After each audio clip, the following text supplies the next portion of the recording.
Hello everyone, welcome to my YouTube channel Edutech ITI study. तो guys, ITI and diploma pass holders के लिए एक new vacancy निकल कर आ रही है।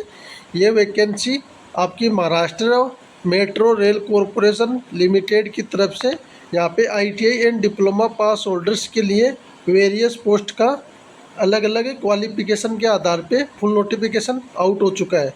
तो आप सभी इस वीडियो में अंत तक बनी हुई रहेगा। मैं आप सभी को आपको डिटेल से बताऊंगा कि कौन कौन सी ट्रेड वालों के लिए वैकेंसी निकाली गई है और डिप्लोमा की कौन कौन सी ब्रांच के लिए वैकेंसी निकाली गई है।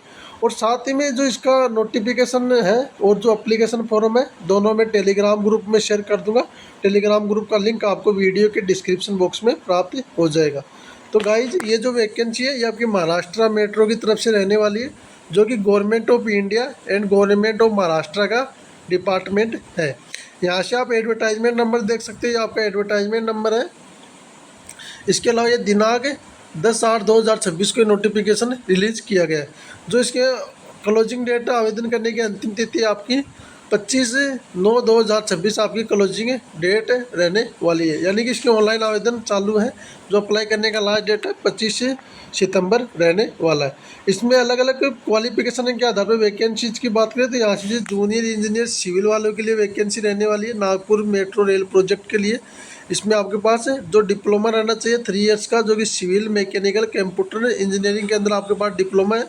और साथ ही में आपके पास 5 इयर्स का एक्सपीरियंस रहना चाहिए, जो कि सिविल इंजीनियरिंग के अंदर रिलेवेंट ब्रांच से आपके पास एक्सपीरियंस रहना चाहिए।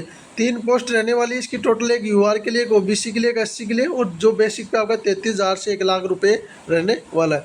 जो आपका एक्सपीरियंस वगैरह है वो आपका देख लीजिएगा, जैसे IDA candidate from metro rail project है, रेलवे पीएसयू है, पीएसयू का रहना चाहिए आपके पास। या इसके अलावा जो आपके सेंट्रल गवर्नमेंट के जो पे मैट्रिक्स लेवल 5 है उसके अंदर, या पे लेवल 6 के अंदर आपका जो गवर्नमेंट डिपार्टमेंट रेलवे या गवर्नमेंट ऑर्गेनाइजेशन है वहाँ से आपके पास एक्सपीरियंस है। या इसके अलावा कैंडिडेट मेट्रो इंफ्रास्ट्रक्चर के अंदर आपके पास 25,000 पर मंथ सैलरी के हिसाब से आपके पास एक्सपीरियंस है, तो आप इसके लिए अप्लाई कर सकें। ऐसे जूनियर इंजीनियर इलेक्ट्रिकल वालों के लिए 2 वैकेंसी रहने वाली है। बाकी जो आपकी डिप्लोमा रहना चाहिए इलेक्ट्रिकल में, या प्लस में आपके पास 3 इयर्स का 5 इयर्स का एक्सपीरियंस रहना चाहिए, तो आप इसके लिए अप्लाई कर सकेंगे। जूनियर इंजीनियर जो रोलिंग स्टॉक है उसके लिए एक वैकेंसी रहने वाली है। और आपके जो क्वालिफिकेशन में डिप्लोमा रहना चाहिए इलेक्ट्रिकल मैकेनिकल या कंप्यूटर में, प्लस में आपके पास 5 इयर्स का एक्सपीरियंस रहना चाहिए। इसके अलावा जूनियर इंजीनियर SNT है, उसके लिए 2 वैकेंसी रहने वाली है। और डिप्लोमा रहना चाहिए आपके पास इलेक्ट्रॉनिक्स कम्युनिकेशन में या इलेक्ट्रॉनिक्स टेलीकम्युनिकेशन में, एक कंप्यूटर में इंजीनियरिंग के अंदर आपके पास डिप्लोमा है, तो आप इसके लिए अप्लाई कर सकेंगे। इसके अलावा जो सीनियर असिस्टेंट, इसकी दूसरी क्वालिफिकेशन के आधार पर वैकेंसी रहने वाली है। बाकी जो आईटीआई पास होल्डर्स के लिए बात करें तो आपकी टेक्नीशियन की वैकेंसी रहने वाली है। सिविल वालों के लिए आपके पास सिविल यानी कि फिटर में या मेसन में आपके पास आईटीआई रहना चाहिए। 3 पोस्ट रहने वाली है टोटल, और आपका बेसिक पे 20,000 से लेकर 60,000 रुपये तक रहने वाला है। आईटीआई SCVT और NCVT दोनों अप्लाई कर सकेंगे। इसके साथ ही में आपके पास 3 इयर्स का एक्सपीरियंस रहना चाहिए, जो कि एक्सपीरियंस आपका वो आपके पास या तो रेलवे PSU या मेट्रो रेल का आपके पास एक्सपीरियंस है, तो आप इसके लिए अप्लाई कर सकोगे। ये इसके अलावा आपके पास गवर्नमेंट ऑर्गेनाइजेशन या रेलवे का कोई सेंट्रल गवर्नमेंट का ऑर्गेनाइजेशन है, उसमें आपका पे लेवल 2 या लेवल 1 के अंतर्गत आपके पास एक्सपीरियंस है, तो भी आप अप्लाई कर सकेंगे। इसके अलावा आपके पास 3 इयर्स का एक्सपीरियंस है कैंडिडेट मेट्रो प्रोजेक्ट का, जो कि आपकी सैलरी मिनिमम 25,000 रुपये पर मंथ रहनी चाहिए, तो भी आप इसके लिए अप्लाई कर सकेंगे। एज लिमिट 40 इयर्स वाले अप्लाई कर सकेंगे, बाकी एज में रिलैक्सेशन आपको मिल जाएगा। टेक्नीशियन इलेक्ट्रिकल यानी आईटी इलेक्ट्रिशियन वालों के लिए 8 वैकेंसी रहने वाली है, कैटेगरी वाइज आप देख लीजिएगा। और नागपुर मेट्रो प्रोजेक्ट के लिए रहने वाली है 20,000 से लेकर आपका 60,000 बेसिक पे रहने वाला है। आईटीआई के बाद आपके पास 3 इयर्स का एक्सपीरियंस रहना चाहिए, एज लिमिट 40 इयर्स तक रखा गया है। इसके अलावा टेक्नीशियन RS डीजल वालों के लिए एक वैकेंसी रहने वाली है, इसके लिए आपके पास आईटीआई रहना चाहिए डीजल मैकेनिक में, तो आप इसके लिए अप्लाई कर सकेंगे।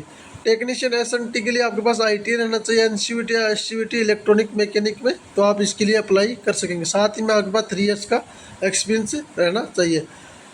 इसके अलावा जो अदर्स वैकेंसीज है उसमें बात करें तो आपकी जो पुणे रेल मेट्रो प्रोजेक्ट है वो नागपुर मेट्रो रेल प्रोजेक्ट के लिए थी। ये पुणे के लिए आपके पास जूनियर इंजीनियर रोलिंग स्टॉक के लिए एक वैकेंसी रहने वाली, जिसमें डिप्लोमा आपके पास इलेक्ट्रिकल मैकेनिकल या कंप्यूटर में, प्लस में आपके पास 5 इयर्स का एक्सपीरियंस रहना चाहिए। एज लिमिट आपकी जो है वही 40 ईयर्स रखा गया है, बाकी एज में रिलैक्सेशन आपको मिल जाएगा।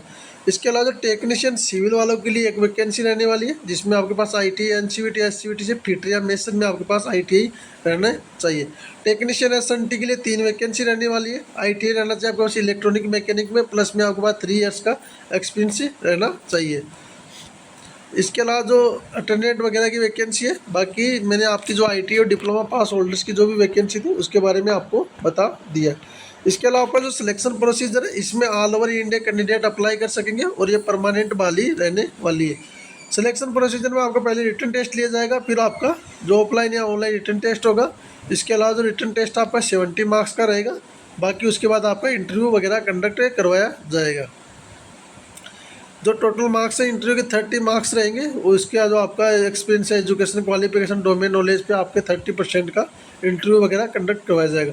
जो MTS अटेंडेंट है उनके लिए एप्टीट्यूड टेस्ट में भी कंडक्ट पहले ऑफ इंटरव्यू यानी कि आएगा, एग्जामिनेशन नहीं होगा, बाकी आपका इंटरव्यू नहीं रहेगा जो MTS और अटेंडेंट पोस्ट है।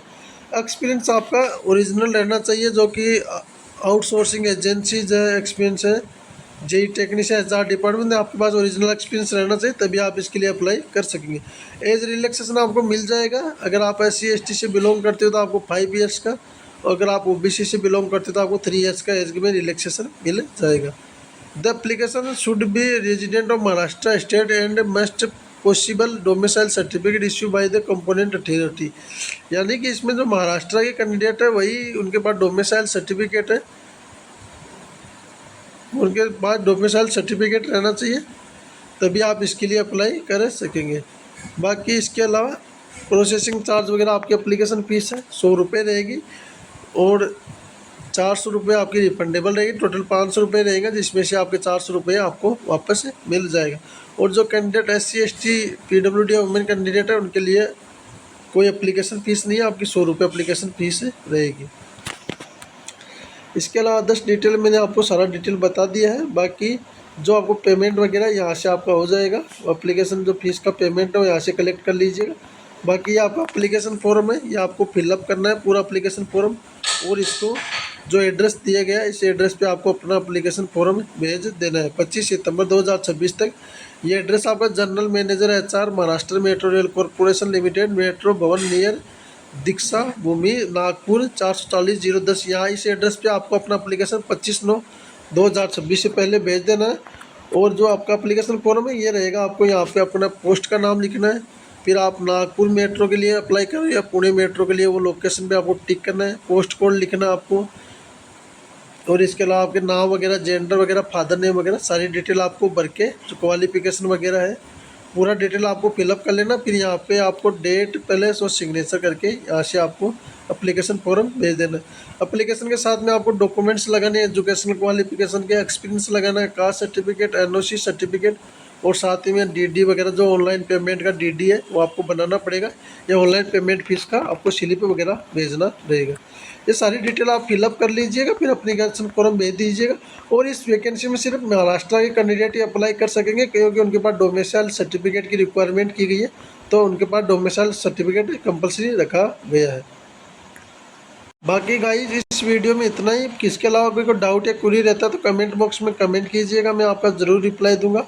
बाकी मिलेंगे नेक्स्ट वीडियो में नई जानकारी के साथ, तब तक के लिए धन्यवाद दोस्तों।